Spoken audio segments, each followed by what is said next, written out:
Good evening sir, আমার নাম অসাদা জাগরা, আমি একজন আইনের ছাত্রী। প্রথমেই আমি আপনাকে ধন্যবাদ জানাই সন্ত্রাস ও ইসলামের উপর এই বক্তৃতা দেওয়ার জন্য। আমার প্রশ্ন হচ্ছে, আপনি কি মনে করেন হঠাৎ বেড়ে ওঠা সন্ত্রাসী সংগঠনগুলো সম্পর্কে, যেগুলো আসলে ইসলামিক আর তারা ইসলামের নামে যুদ্ধ করে? আর আপনি বলেছেন ইসলাম নির্দেশ দেয় যে নারী, শিশু, বৃদ্ধদের ক্ষতি করা বা হত্যা করা যাবে না, কিন্তু অনেক বোমা বিস্ফোরণ হয়েছে যেখানে নারী ও শিশুরা মারা গেছে। আপনি কি এটার সম্পর্কে কিছু বলবেন? Thank you. বোন, আপনি খুব প্রাসঙ্গিক প্রশ্ন করেছেন যে এটার কারণ কি সন্ত্রাসী সংগঠনের সংখ্যা বাড়ছে মুসলমানদের মধ্যে। অনেকগুলো বোমা বিস্ফোরণ, আর বিশেষ করে যখন ইসলাম বলে যে আপনি শিশুদের হত্যা করবেন না, এর কারণটা কি? আর এটা খুব সুন্দর একটা প্রশ্ন। ব্যক্তিগতভাবে বলছি, আবারও বলছি, ব্যক্তিগতভাবে আমি কোনো সাক্ষাৎকার নেইনি কোনো তথাকথিত 100% কট্টর সন্ত্রাসীর। তবে আমি কারণটা বলতে পারি, যুক্তি দিয়ে বলতে পারি কেন এই ঘটনাগুলো ঘটছে। প্রথমত, কিছু মানুষ হয়তো আসলেই নিরীহ মানুষের উপর অত্যাচার করছে। কিছু মুসলমান হতে পারে ভুল পথে চলছে, তারা হয়তো মানছে না কোরআনের নির্দেশ। যেমন প্রত্যেক গোষ্ঠীতেই কিছু কুলাঙ্গার থাকে, এদের মধ্যে একজন সন্ত্রাসী মানব ইতিহাসে। কে সেই লোক? সে হিটলার। সে হত্যা করেছিল 60 লক্ষ ইহুদিকে। তো আমি কি বলতে পারি খ্রিস্টান ধর্মের জন্য দায়ী? হিটলার খ্রিস্টান ছিল, তাই আমি বলতে পারি না যে যেহেতু হিটলার হত্যা করেছিল 60 লক্ষ ইহুদিকে, সেজন্য খ্রিস্টান ধর্ম দায়ী। সে একাই। যদি পৃথিবীর সমস্ত সন্ত্রাসী সংগঠনগুলো দেখেন, আমার সন্দেহ 60 লক্ষ হবে কিনা, কিন্তু হিটলার একাই মেরেছিল 60 লক্ষ। আবার দেখেন মুসলিনি তিনিও একজন খ্রিস্টান।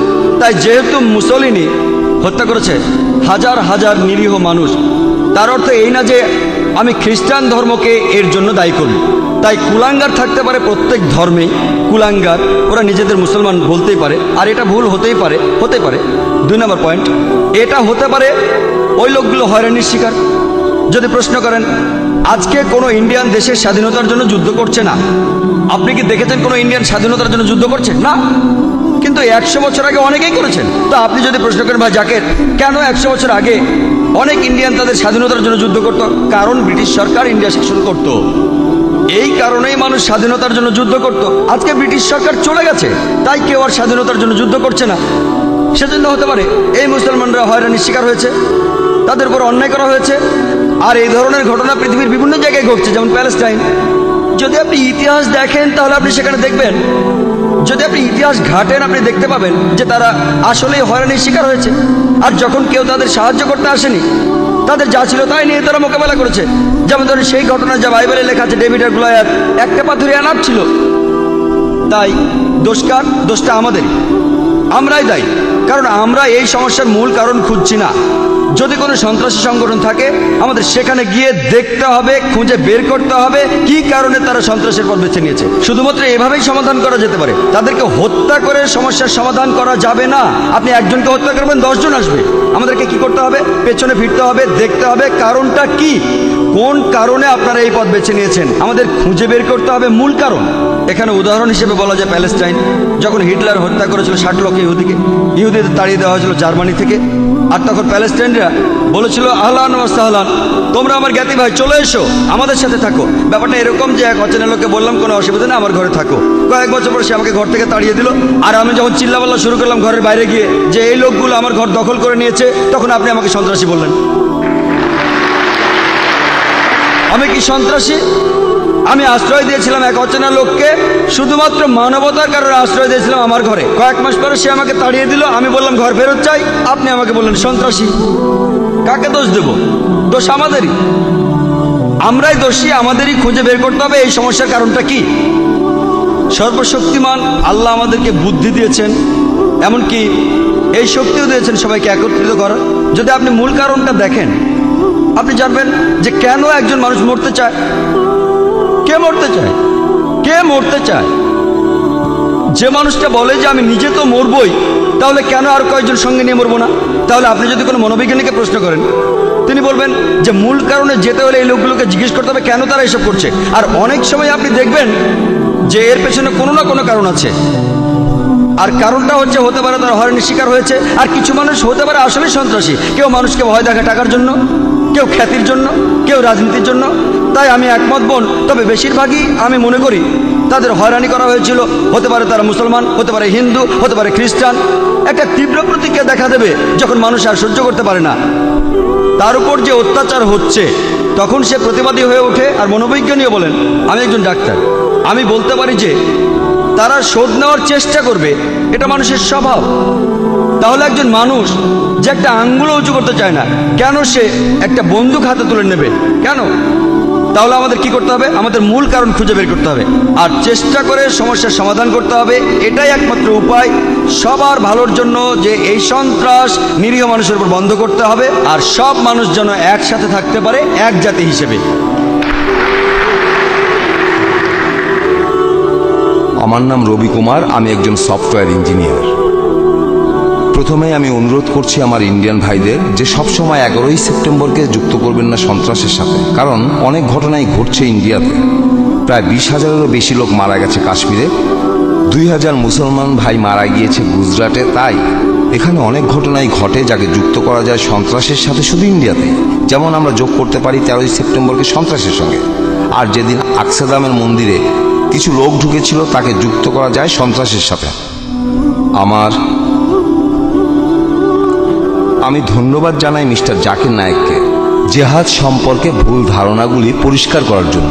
আমার প্রশ্নটা হলো যে আপনি বলেছিলেন শুধুমাত্র একজন লোকের কারণে একটা দেশকে আক্রমণ করা যায় না। এখন আমি আপনাকে একটা কাল্পনিক ঘটনা বলি।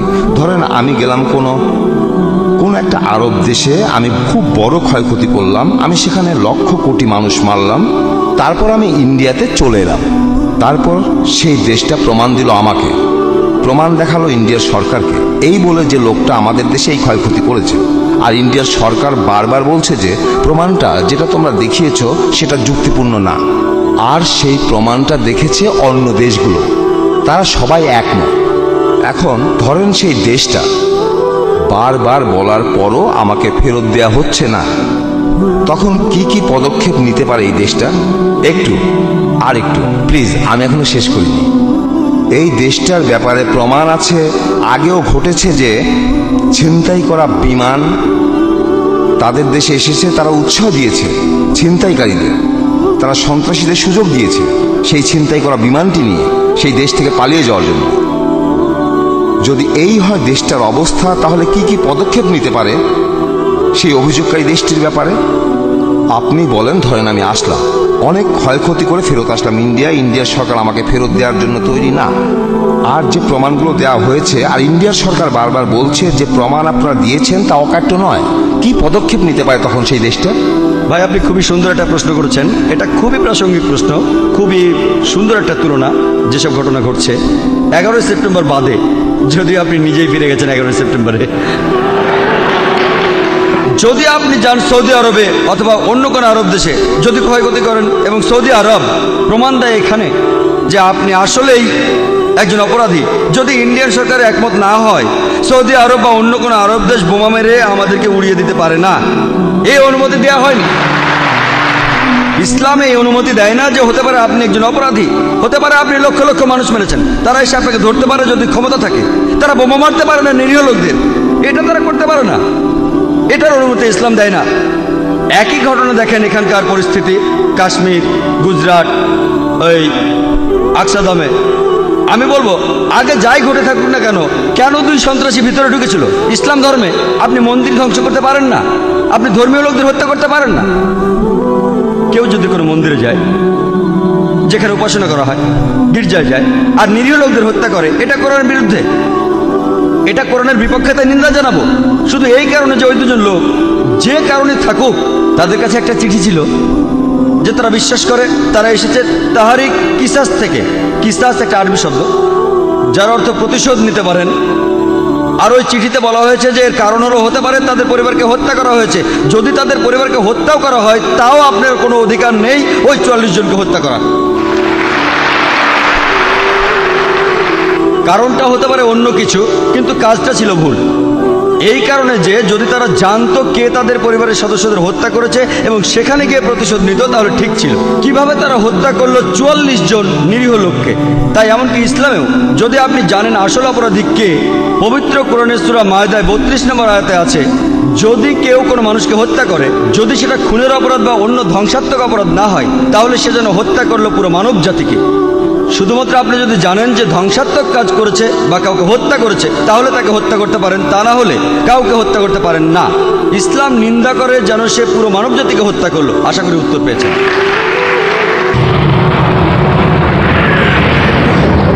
আসসালামু আলাইকুম ব্রাদার। ব্যক্তিগতভাবে আমি এই প্রশ্নটা করতে চাই। বর্তমানে সামাজিক, রাজনৈতিক আর ধর্মতাত্ত্বিক প্রেক্ষাপটের সামনে আজকের পৃথিবীতে যা দেখছি, আমি খুব দ্বিধাদ্বন্দ্বে আছি যে কোন পক্ষে যাব। আমি এটাও বুঝছি না যে কোনটা ঠিক আর কোনটা ভুল। যাবতীয় কুসংস্কারকে বাদ দিয়ে এটা আজকে প্রমাণিত যে বিশ্বাসীদের কাজকর্ম দিয়েই কোনো ধর্মকে বিচার করা যায়। এই যুক্তিটা ধরে নিয়ে কিভাবে আমি মনস্থির করব, কিভাবে আমি আমার বিশ্বাসকে ঠিক রাখব। বেশ কিছু ব্যাপারে মতামতের অমিল হচ্ছে আমার সাথে আমার সঙ্গী সাথীদের। ব্যক্তিগতভাবে আপনি কি সমর্থন করবেন সাদ্দাম হোসেনকে, পারস্যের মুজাহিদ যোদ্ধাদের, প্যালেস্টাইনে আত্মঘাতী যোদ্ধার মৃত্যুকে?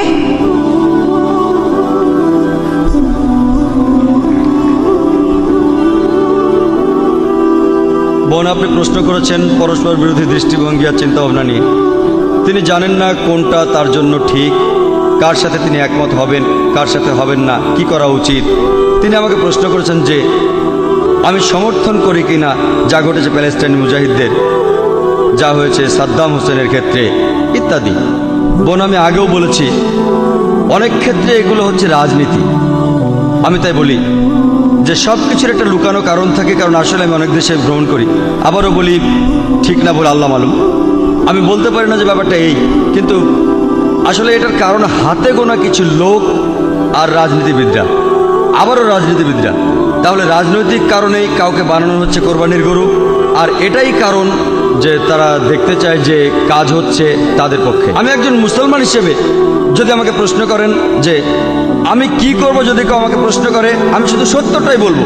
যদি কেউ তাদের ক্ষতি করে থাকে, যদি কেউ তাদের হত্যা করে থাকে, অত্যাচার করে, এক্ষেত্রে যদি তারা মোকাবেলা করে তাহলে ঠিক আছে, তা না হলে তারা পারে না। আপনি আমাকে জিজ্ঞেস করেছেন কি ঘটছে কোনো একটা বিশেষ ক্ষেত্রে, ওসামা বিন লাদেন বা সাদ্দাম হোসেন। আমি বলবো আমি পুরো ঘটনা জানি না, আমি ফতোয়া দিতে পারি না, আমি পারি না অভিযুক্ত করতে, কারণ আমি তাদের সাক্ষাৎকার নেইনি। মতামত দিতে হলে আগে সাক্ষাৎকার নিতে হবে। তাই আমি বলি আল্লাহ মালুম, আল্লাহই ভালো জানেন। আল্লাহ আমাকে কিয়ামতের দিন জিজ্ঞেস করবেন না যে ওসামা বিন লাদেন সন্ত্রাসী ছিল কিনা। আমি বলবো যদি সে কিছু ভুল করে থাকে, যদি সে নিয়ম নীতি ভাঙে কোরআন ও সুন্নাহর, তাহলে সে খারাপ। যদি সে নিয়ম না ভাঙে সে ভালো। এটার উপর ভিত্তি করে আমি পরীক্ষায় পাশ করব না। আমাকে কি পড়তে হবে? আমাকে পড়তে হবে কোরআন, আমাকে পড়তে হবে ধর্মগ্রন্থ। এই প্রশ্নের উত্তর দেবেন বিশেষজ্ঞরা যারা বিভিন্ন জায়গায় যান, আফগানিস্তানে গিয়ে সাক্ষাৎকার নেন ইত্যাদি। আর আমরা যেগুলো খবরের কাগজেও দেখে থাকি। আপনাকে বা আমাকে একজন মুসলমান হিসেবে সর্বশক্তিমান আল্লাহ তাআলা কিয়ামতের দিন জিজ্ঞেস করবেন না সাদ্দাম হোসেন যে একজন সন্ত্রাসী, সে ব্যাপারে কি তুমি একমত? আমরা বলতে পারি আল্লাহ মালুম, আমরা জানি না, আমরা তাদের সমর্থনও করি না, তাদের নিন্দাও করি না। যদি অকাট্য প্রমাণ থাকে একজন লোকের বিরুদ্ধে, কোনো মুসলমানের বিরুদ্ধে যে কোনো কাজ করেছে যেটা প্রমাণিতভাবে কোরআনের বিপক্ষে, আমরা তাকে নিন্দা জানাবো। কিন্তু যদি প্রমাণ না থাকে, যেটা হলো আংশিক প্রমাণ, আমাদের থাকতে হবে নিরপেক্ষ। এটাই কোরআন বলে। আর আপনার বিশ্বাস দুর্বল হবে না বোন, আপনার বিশ্বাসের ভিত্তি হবে সেই সত্যি যা বলা আছে ধর্মগ্রন্থে।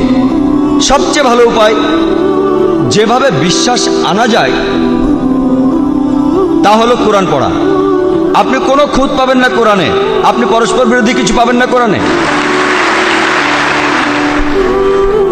যদি আপনি আরবি ভাষা বুঝতে না পারেন তাহলে আপনাকে পড়তে হবে অনুবাদ। এই যে এই বইটি লিখেছেন আব্দুল্লাহ ইউসুফ আলী, আর এই অনুবাদটা বাইরের দোকানেও পাওয়া যায়। তাই বোন, আপনি যদি পড়েন কিভাবে জীবন ধারণ করতে হয় কোরআনের নির্দেশ অনুযায়ী, ইনশাআল্লাহ বিশ্বাস হবে মজবুত। আর বিশ্বাস করেন, আপনি মোটেও লজ্জা পাবেন না মূল নীতিগুলো মেনে চলতে ইসলামে।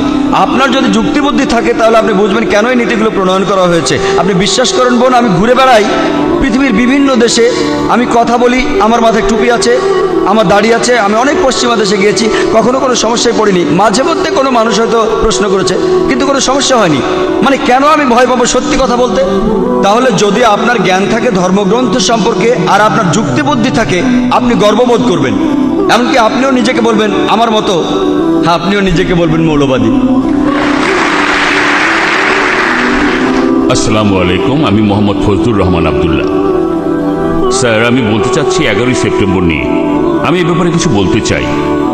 আমার প্রশ্নটা হলো যে আমি চাকরি করি এই ছেলে, আমাদের দেয়া হয়েছে একটা হ্যান্ডবুক যেখানে লেখা আছে দায়িত্ব আর কর্তব্য। হ্যান্ডবুকটার প্রথম পৃষ্ঠার উপর লেখা আছে ভগবদ্গীতার শ্লোক। আমি শ্লোকটা বলছি। यदा यदा हि धर्मस्य ग्लानिर्भवति भारत अभ्युत्थानम् अधर्मस्य तदात्मानं सृजाम्यहं परित्राणाय साधूनां विनाशाय च दुष्कृता धर्म संस्थापनार्थाय संभवामि युगे युगे।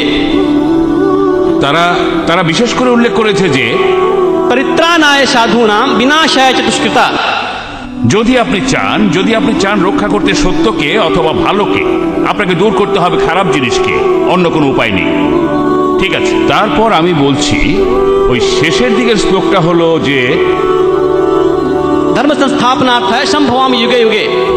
এর অর্থ হলো আমি সব যুগই, ঈশ্বর বলেছেন যে আমি সব যুগেই পৃথিবীতে আসি, কিন্তু আমাদের বিশ্বাস হলো, আমার হিন্দু ভাইদের বিশ্বাস হলো আমি সব যুগেই পৃথিবীতে আসি।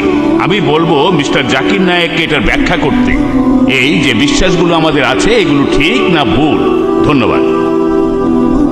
আমি আবারও অনুরোধ করছি দর্শক এবং ভলেন্টিয়ারদের, আমরা প্রশ্ন আশা করছি অমুসলিমদের কাছ থেকে, যাতে তাদের ভুল ভাঙাতে পারি। আর তারপর মুসলমানদের কাছে আসবো, তারা তো অনেক অনুষ্ঠানে উপস্থিত থাকছেন।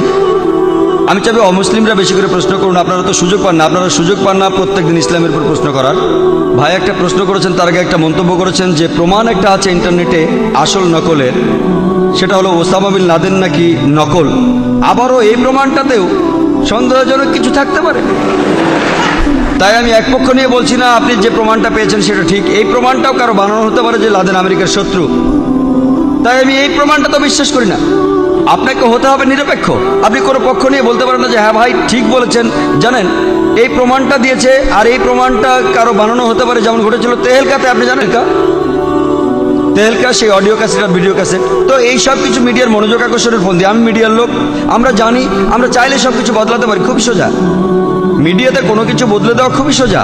আমি দেখাতে পারি যে কথা আপনি বলেছেন সে কথা আপনি মিডিয়াতে কোনোদিনই বলেননি, এটা খুবই সোজা। মিডিয়ার কথা বাদ দেই, আবারও বলছি জানি না ঠিক না ভুল, আল্লাহ মালুম, কোথাও কোনো প্রমাণ নেই।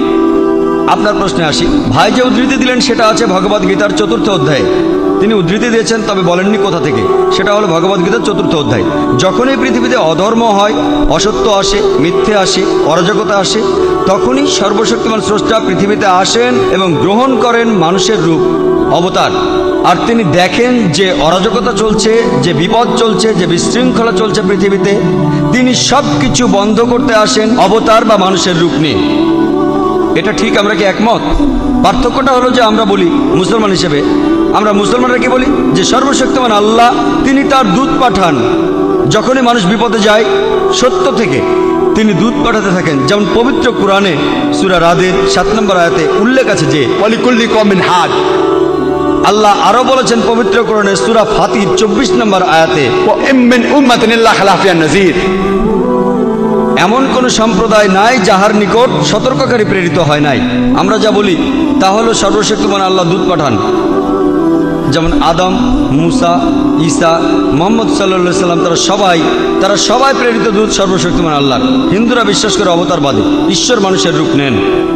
আমরা বলি প্রেরিত দূত, তারা বলে ঈশ্বর মানুষের রূপ নেন। পার্থক্যটা এখানে। পার্থক্যটা হলো তারা বলে সর্বশক্তিমান ঈশ্বর পৃথিবীতে নেমে আসেন মানুষের রূপে। আমরা এতে একমত না, খ্রিস্টানরাও একমত না, ইসলাম একমত না। যে ব্যাপারে আমরা একমত কিছুটা মিল আছে, যদিও ব্যাপারটার মধ্যে অনেক পার্থক্য, তবে আমরা বলি যে সর্বশক্তিমান আল্লাহ দূত পাঠান। তারা আল্লাহর মনোনীত লোক, মানুষকে সত্যের পথে নিয়ে আসার জন্য। আর সর্বশেষ যে দূত পৃথিবীর বুকে এসেছেন তিনি হলেন মহানবী সাল্লাল্লাহু আলাইহি সাল্লাম। এবং আল্লাহ বহু গ্রন্থ পাঠিয়েছেন, বহু গ্রন্থ পাঠিয়েছেন, আমি নাম ধরে উল্লেখ করতে পারি। যদি আপনি দেখেন সেখানে পাবেন ওল্ড টেস্টামেন্ট, নিউ টেস্টামেন্ট। আমরা মুসলমানরা বলি এটাই শেষ গ্রন্থ, এটাই শেষ গ্রন্থ সর্বশক্তিমান আল্লাহর।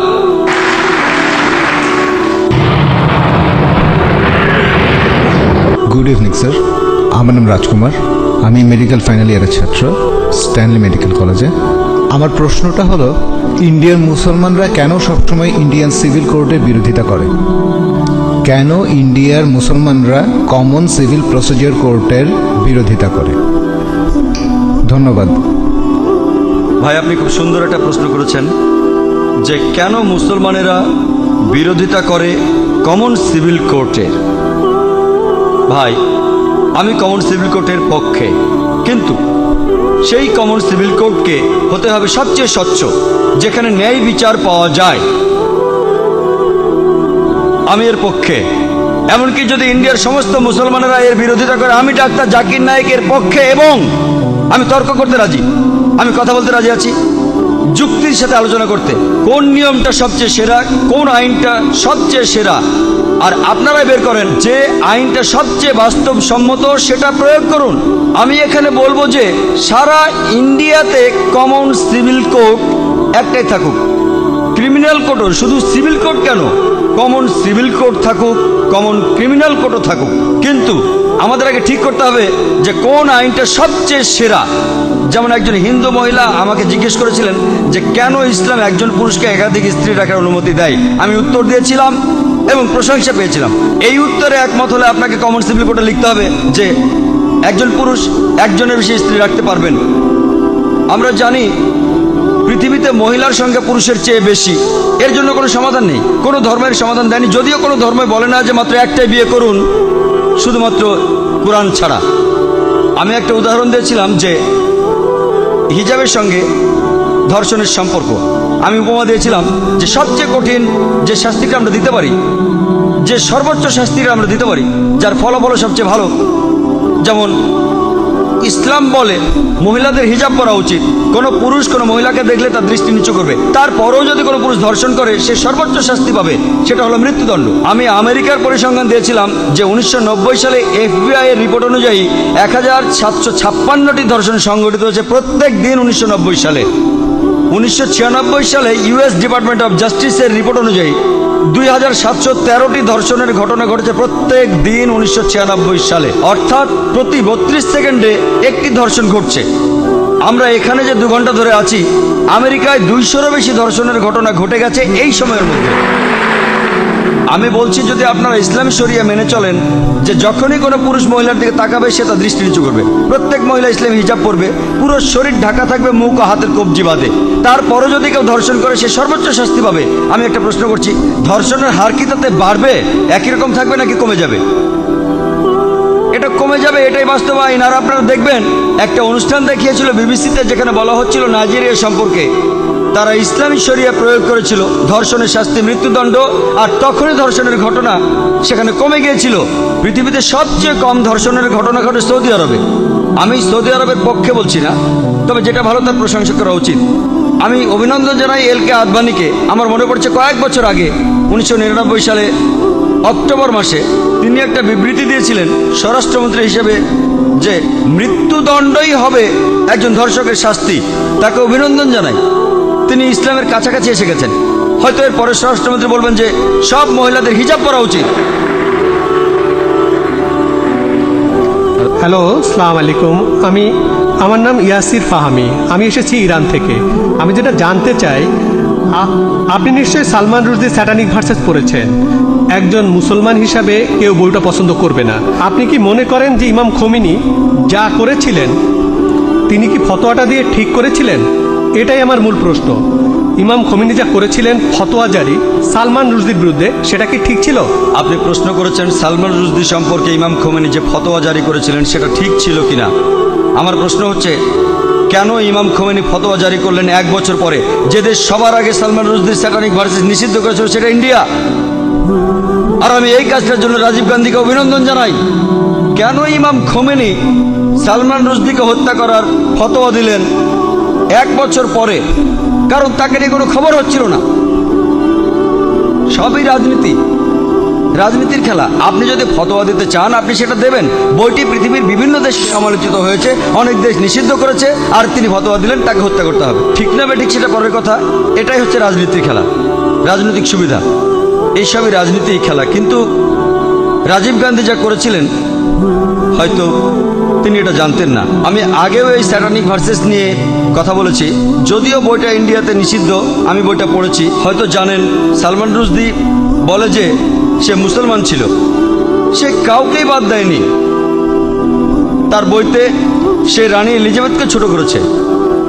আর সেই একই ব্রিটিশ সরকার এক আমেরিকান লেখকের বই নিষিদ্ধ করেছে অশ্লীল শব্দ ব্যবহারের জন্য, father, uncle, cousin, king, Margaret থ্যাচারকে উদ্দেশ্য করে। আর এই সালমান রুশদি শব্দটাকে আরো ভয়াবহ করলো আইএনজি যোগ করে। তারপরেও বইটা খুব জনপ্রিয়। তাহলে একজন আমেরিকান লেখক, তার বইটা নিষিদ্ধ হলো 4টা অক্ষর থ্যাচারকে বলার জন্য, আর এই লোক সালমান রুশদি সেটাকে ভয়াবহ করলো আইএনজি দিয়ে, সেই একই মার্গারেট থ্যাচারকে উদ্দেশ্য করে। কিন্তু সে পেল পুরস্কার। কেন? কারণ সে ইসলামের নিন্দা করেছে, এতে তারা খুব খুশি। আর আপনি কি জানেন সে বাদ দেয়নি রাম সীতাকেও? এদেরকে শ্রদ্ধা করে বেশিরভাগ ইন্ডিয়ান, তাদেরকেও ছোট করেছে। আমি শব্দটা আর বলতে চাই না, সে তাদেরকেও ছোট করেছে, তাদেরকেও ছাড়েনি। আর অনেক লোকই সেটা সমর্থন করে। তাই রাজীব গান্ধী সম্ভবত জানতেন না, কিন্তু পরে তিনি বইটা পড়ে বুঝতে পেরেছেন যে কাউকে সেখানে বাদ দেওয়া হয়নি। তাহলে কেউ যদি সব সময় নিন্দা করে, পবিত্র কোরআনের সূরা মায়দার 33 নম্বর আয়াতে উল্লেখ আছে যে যদি কোনো ব্যক্তি আল্লাহর বিরুদ্ধে যুদ্ধ করে আর তার নবীর বিরুদ্ধে, অনেকগুলো পদ্ধতি আছে। একটা হচ্ছে তাকে মৃত্যুদণ্ড দিন, ক্রুশবিদ্ধ করুন, বিপরীত দিক থেকে হাত পা কেটে ফেলুন, অথবা দেশ থেকে বহিষ্কার করে দিন। আর এই আইন শুধু কোরআনে নয়, এটা বাইবেলেও আছে। যদি আপনি বুক অফ লেভিটিকাস পড়েন, সেখানে আছে যদি কেউ ধর্মের বিরুদ্ধাচরণ করে তাকে পাথর নিক্ষেপ করে হত্যা করো। এমনকি একজন পথিকও তাকে পাথর নিক্ষেপ করতে পারে যে ধর্মের বিরোধিতা করে। তাহলে এই আইন সব ধর্মগ্রন্থে আছে, শুধুমাত্র ইসলামে নয়, বেশিরভাগ ধর্মগ্রন্থেই এ কথা আছে। হতে পারে খ্রিস্টান ধর্ম, হতে পারে ইসলাম ধর্ম, হতে পারে ইহুদি ধর্ম। স্রষ্টার বিরোধিতা যদি নিশ্চিতভাবে ঈশ্বরের বিরোধিতা করা হয়, অন্য কোনো দেশে সীমা নাই। আমরা এখান থেকে ফতোয়া দিতে পারি না যে তাকে হত্যা করা হবে ইত্যাদি। যদি সেই দেশে ইসলামের আইন থাকে, কেউ স্রষ্টার বিরোধিতা করলে তার জন্য নির্দিষ্ট আইন এবং কিছু নিয়ম কানুন আছে। কিন্তু রাজনীতিবিদরা যা করেন, মুসলমান রাজনীতিবিদ হোক অথবা অমুসলমান রাজনীতিবিদ হোক, আমি দুঃখিত, আমি কোনো রাজনীতিবিদকে ছোট করতে চাচ্ছি না, সবাই না হলেও আমি বলবো বেশিরভাগ, আপনি দেখবেন তারা নিজেদের সুবিধার জন্য আপোষ করছে। আর ঠিক এই কারণেই বলা হয়ে থাকে যে ধর্ম আর রাজনীতি দুটো আলাদা জিনিস, কিন্তু তারা ধর্মকে ব্যবহার করে হাতিয়ার হিসেবে খ্যাতি অর্জনের জন্য। মানুষ এই কাজটাই করে। আমাদের বোঝা উচিত যে ফতোয়া দিয়েছিলেন খোমেনি, আমার মতে এটা রাজনৈতিক ফায়দা লোটারি কৌশল। কিন্তু বইটা নিষিদ্ধ করেছিলেন রাজীব গান্ধী, সেটা ঠিক ছিল। তিনি নিষিদ্ধ করেছিলেন প্রথম, আর এখন এই নিষেধাজ্ঞা তুলে নেওয়া হচ্ছে। আমি জানি না এই নিষেধাজ্ঞা আছে না তুলে নিয়েছে। এই নিষেধাজ্ঞা তুলে নেওয়ার জন্য দাবি এসেছিল।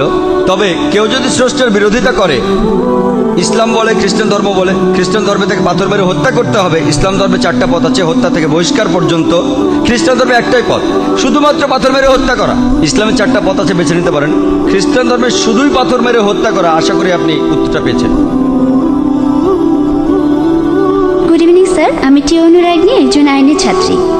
আমার ধারণায় সন্ত্রাসবাদ বন্ধ করা যায়, নিদিম পক্ষে কমানো যায় যদি মানুষকে সহিষ্ণুতা শেখানো যায়। ইসলাম কি সহিষ্ণুতা সম্পর্কে কোনো উপদেশ দেয়? আর যদি দিয়ে থাকে, যাদের উপর ইসলাম ধর্মে এই দায়িত্বগুলো রয়েছে, মানে আমার মনে হয় ইসলাম ধর্মে, আমি আসলে শব্দগুলির সাথে পরিচিত না। হিন্দু ধর্মে যেমন গুরু আছেন, তেমনি ইসলাম ধর্মে যারা উপদেশ দেন অন্য মুসলমানদের, তো সেসব ক্ষেত্রে তারা কি সহনশীলতা সম্পর্কে কোনো শিক্ষা দেন? বোন, আপনি সুন্দর একটা প্রশ্ন করেছেন। ঠিকই বলেছেন যে সন্ত্রাস কমানো যায় সহনশীলতা চর্চার মাধ্যমে। ইসলাম সহনশীলতা শেখায় কিনা, ইসলামের ধর্মীয় নেতারা তারা সহনশীলতা শিক্ষা দেন কিনা? বোন, আমি আগে বলেছি, বেশ দ্রুতই বলেছিলাম, আমি এটার উপরে খুব একটা গুরুত্ব দেইনি। অনেকগুলো শর্তের একটা, যে কোনো মানুষের জন্য জান্নাতে যেতে হলে, বেহেশতে যেতে হলে, স্বর্গে যেতে হলে সেটা হলো সহনশীলতা। পবিত্র কোরআনে সূরা আল আসরের 1 থেকে 3 নম্বর আয়াতে বলা হয়েছে যে ওয়াল আসর ইন্নাল ইনসানা ফি খুসর ইল্লাল্লাযিনা আমানু ওয়া আমিলুস সলিহাতি ওয়া তাওয়াসাউ বিল হাক্কি ওয়া তাওয়াসাউ বিস সাবর। মহাকালের শপথ, মানুষ অবশ্যই ক্ষতিগ্রস্ত, কিন্তু উহারা নহে যাহারা ঈমান আনে ও সৎকর্ম করে এবং পরস্পরকে সত্যের উপদেশ দেয়, এটা বলে দাওয়া। আর সহনশীলতা ও ধৈর্যের উপদেশ দেয়। সহনশীলতা হলো জান্নাতে যাওয়ার অন্যতম একটি শর্ত। যদি আপনি সহনশীল না হন, সূরা আসর অনুযায়ী আপনি বেহেশতে যেতে পারবেন না। শুধু সহনশীল হলেই চলবে না, অন্য মানুষকেও সহনশীলতার পথে আনতে হবে।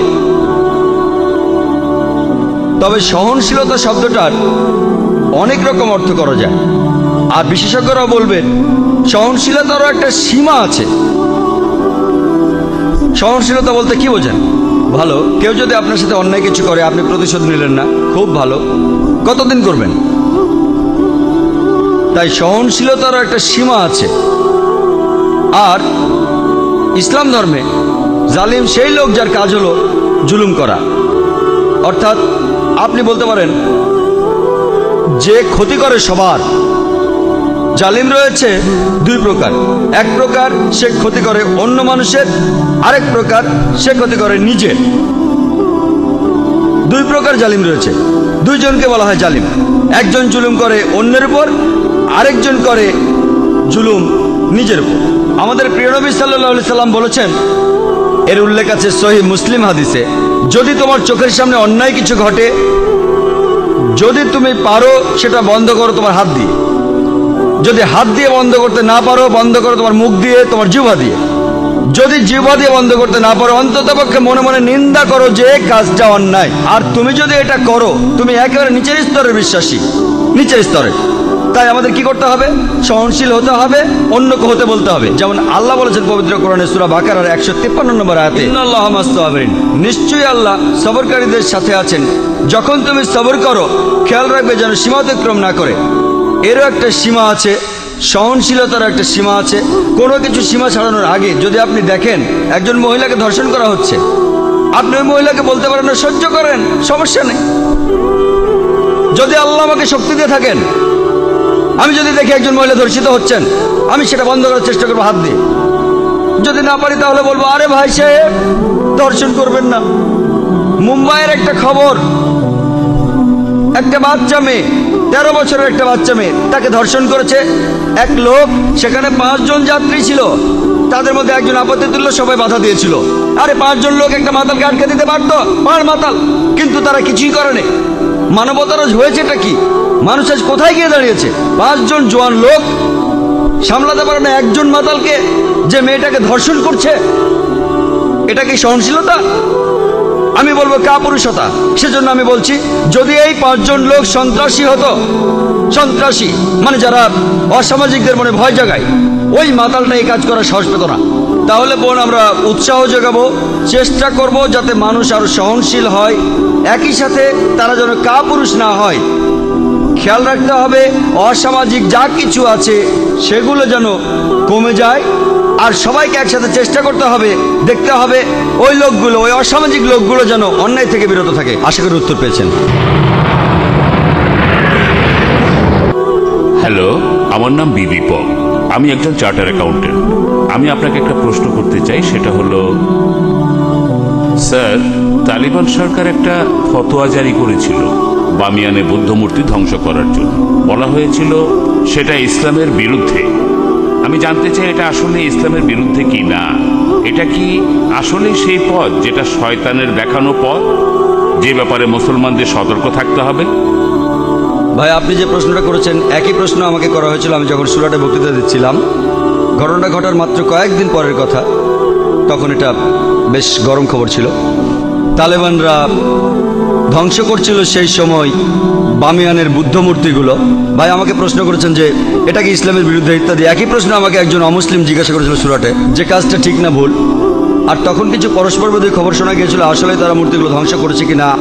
আর তাই তখন আমি বলেছিলাম যে আমি জানি না ওগুলো ধ্বংস করা হয়েছে কিনা, কিন্তু আজকে আমরা জানি যে এটা সত্য ঘটনা, ধ্বংস করা হয়েছে। কাজটাও ঠিক না ভুল, আমি যা বলতে পারি যে আমি বিভিন্ন ধর্মের একজন ছাত্র হিসেবে বলছি, ঠিক না ভুল সেটা পরে বলছি। আমি যেটা বলতে পারি যে অবশ্যই তালিবানরা যদি তারা বৌদ্ধ মূর্তিগুলো ধ্বংস করে থাকে, তারা যেটা করেছে তারা আসলে বৌদ্ধদের উপকারী করেছে। আমি বিভিন্ন ধর্মের একজন ছাত্র, আমি বৌদ্ধ ধর্মগ্রন্থ পড়েছি, আমি পড়েছি ধাম্মাপাঠ, আমি ধর্মগ্রন্থগুলো পড়েছি। এই ধর্মগ্রন্থগুলোর মধ্যে কোথাও লেখা নেই যেখানে বুদ্ধ বলেছেন যে আমার মূর্তি পূজা করো। বুদ্ধ কখনোই বলেননি যে বৌদ্ধরা মূর্তি পূজা করবে। মূর্তি পূজা পরে চালু হয়েছে। আমি যেটা বলতে পারি বিভিন্ন ধর্মের একজন ছাত্র হিসেবে, ঠিক না ভুল সে ব্যাপারে পরে আসছি, তারা যেটা করেছিল আসলেই তারা বৌদ্ধদের উপকার করেছিল। আর বৌদ্ধ ধর্মগ্রন্থের মধ্যে কোথাও লেখা নেই তার মূর্তি বানাতে হবে। এবার প্রশ্নটাতে আসি। এই প্রশ্নটা আমাকে এক সাংবাদিক করেছিল ব্যাঙ্গালোরে, যে শুধু এই কারণে ইসলাম মনে করে মূর্তি পূজা করা একেবারে নিষিদ্ধ। অন্য ধর্মে আছে, খ্রিস্টান ধর্ম বলে, যদি আপনি পড়েন ওল্ড টেস্টামেন্ট, এটা বলা হয়েছে বুক অফ ডিউটেরোনমিতে 5 নম্বর অধ্যায়ে 7 থেকে 9 অনুচ্ছেদে।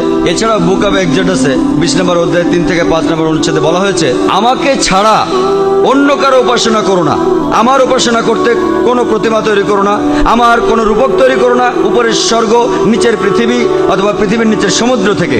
তাদের সামনে নতজানু হয়েও না, তাদের সেবা করো না, কারণ আমি ঈশ্বর সৃষ্টিকর্তা খুব ঈর্ষাপরায়ণ। তাই খ্রিস্টান ধর্ম অনুসারে, ইহুদি ধর্ম মতে মূর্তি তৈরি করে তাকে ঈশ্বর বলা একেবারে নিষিদ্ধ, একইভাবে নিষিদ্ধ ইসলামেও।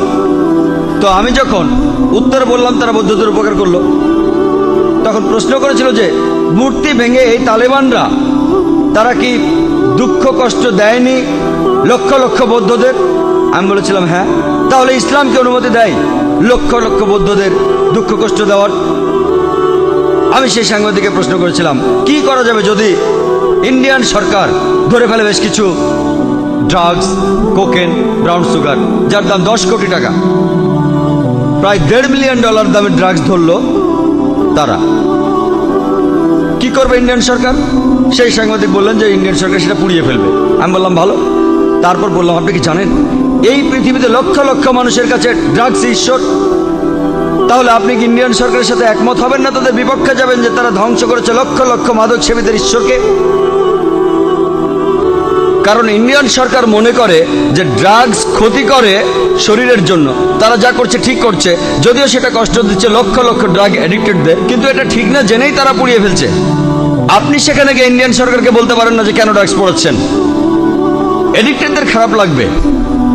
তাই একইভাবে আফগানিস্তান, সেখানকার সরকার, এটা তাদের সম্পত্তি, ওই মূর্তিগুলো তাদের সম্পত্তি। যদি তারা এই কাজ করতো অন্য কোনো দেশে তাহলে আপত্তি জানাতে পারতেন। তারা তাদের দেশে এটা করেছে, এটা তাদের সম্পত্তি, তাদের পছন্দ হলে তারা রাখবে, ইচ্ছে হলে ধ্বংস করে ফেলবে। আমরা আপত্তি জানানোর কে? আমরা কে? আর এছাড়াও যদি আপনি দেখেন যে লোকজন নিজেদের মধ্যে বলাবলি করছে যে ইন্ডিয়ান সরকার খুবই সহনশীল। আপনি কি জানেন যে বোম্বেতে যখন আপনি ডোমেস্টিক এয়ারপোর্টে আসবেন, সান্টাক্রুজ এয়ারপোর্টে, যেখানে একটা বড় মূর্তি ছিল মহাবীরের, হোটেল জালের ঠিক সামনেই মূর্তিটা ছিল নগ্ন। তারপর লোকজন আপত্তি জানালো, তখন মূর্তিটার সামনে একটা দেয়াল তুলে দেয়া হলো। তারপর কয়েক মাস পরে তারা সরিয়ে ফেললো মূর্তিটা। এই একই লোকগুলি যারা আপত্তি জানালো মূর্তির ব্যাপারে, সেই লোকগুলো নিন্দা জানাচ্ছে আফগানিস্তানকে। কেন? একই লোকগুলো আপত্তি জানালো রাস্তার উপর একটা মূর্তির ব্যাপারে। দেখলেন? আপনি কি জানেন ইন্ডিয়াতে জৈন ধর্মের অনুসারীর সংখ্যা আফগানিস্তানের বৌদ্ধদের চেয়ে বেশি? তাই যখন বোম্বের সরকার সেই মূর্তিটাকে সরিয়ে ফেললো, যাকে মনে করা হয় ঈশ্বর, যাকে মনে করেন তীর্থঙ্কর জৈনরা, আর জৈন ধর্মের অনুসারীর সংখ্যা ইন্ডিয়াতে যারা আছে আফগানিস্তানের বৌদ্ধদের চেয়ে বেশি, সেই সময় কি আপত্তি তোলেনি? আর যখন আফগানিস্তান সরকার এটা করছে তখন আপনি আপত্তি জানাচ্ছেন কেন? এই দুই মুখ নীতি। কারণটা হচ্ছে ওয়ার্ল্ড ব্যাংক। জৈনরা কি দুঃখ পায়নি যখন জৈনরা একটা মূর্তি রাখলো মহাবীরের, যাকে তারা মনে করে তীর্থঙ্কর? আপনি কেন আপত্তি জানাবেন? ঠিক তখনই সবাই বলে উঠলো যে সরাতে হবে মূর্তিটা, সরাতে হবে মূর্তিটা। আর সেই লোকগুলোই আপত্তি আর নিন্দা জানাচ্ছে কেন তোমরা ধ্বংস করলে বামিয়ানদের বুদ্ধ মূর্তিগুলো? দুমুখ নীতি। আর তাই আমাদের মানুষ হিসাবে নেওয়া উচিত একমুখ নীতি। এক একবার এক এক রূপ ধারণ করা, এই নিয়ম ভালো না। আমি যেটা মনে করি এটা তাদের সম্পত্তি। ধরেন একজন অমুসলিম একটা বাড়ি কিনলো, সেই ঘরের মধ্যে খোদাই করা আছে কাবা শরীফ, ধরেন কাবা শরীফ। যদি সেই অমুসলিম কাবা শরীফ পছন্দ না করে সেটা ঢেকে ফেলে, কে আপত্তি জানাবে? যদি কেউ, আর বিশ্বাস করেন যদি কোনো মুসলমান যদি সে তৈরি করে কোন মূর্তি মোহাম্মদ সাল্লাল্লাহু আলাইহি সাল্লামের, আপনি যদি সেই মূর্তি ধ্বংস করেন, সারা বিশ্বের মুসলমান যদি আপনার বিপক্ষে থাকে, আমি ডাক্তার জাকির নায়েক আপনার পক্ষে থাকবো। কারণ মোহাম্মদ সাল্লাল্লাহু আলাইহি সাল্লামের মূর্তি তৈরি করা সম্পূর্ণ নিষেধ। যদি কোনো মুসলমান পাগল মোহাম্মদ সাল্লাল্লাহু আলাইহি সাল্লামের মূর্তি তৈরি করে এবং তার পুজো করে, আর আপনি একজন অমুসলিম যিনি ইসলাম সম্পর্কে জানেন, আপনি যদি সেই মূর্তি ধ্বংস করেন, যদি সারা বিশ্বের মুসলমান আপনার বিপক্ষে থাকে, আমি ডাক্তার জাকির নায়েক আপনার পক্ষে থাকবো।